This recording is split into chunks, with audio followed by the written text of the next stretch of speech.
Okay, so that's what he did with me that first week. And of course, then I had to go into deception for a few months. But so did Jesus and all the rest of the saints.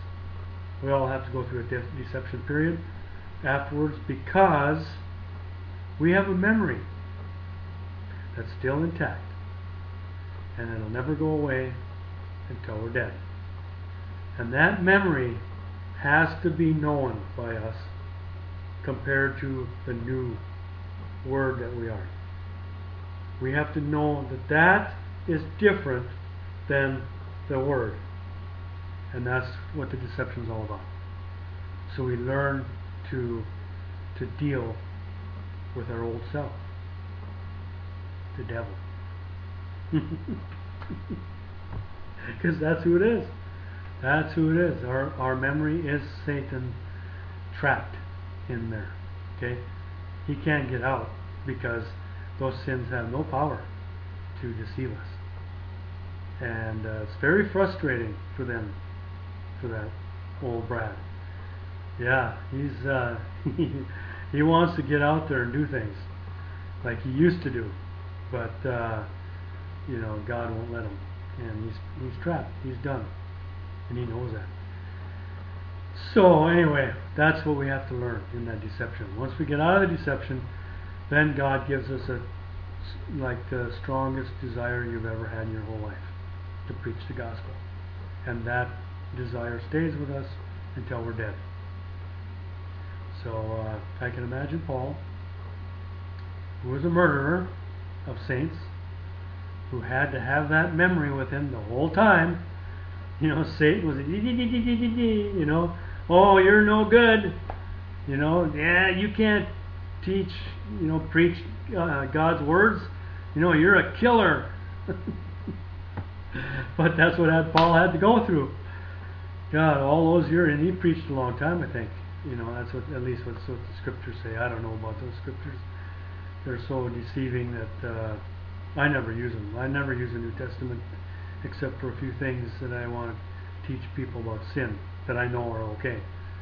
There's still a few things left in there that I can use, but most everything it's not worth it because it's so old stuff, 2,000 years old. It doesn't matter what they did, how they traveled, what they said to each other, and this and that, how they taught, and all the religious stuff to it. No, that's not important. The important thing is that the word got carried to me to end this age, and that's why I'm here. So that's why I'm preaching the gospel. That's why Peter preached the gospel. That's why Timothy preached, and Paul and John and all them guys afterwards, 300 years worth of saints, all preached the gospel to carry the word forward to me and into paradise. That's what it was all about.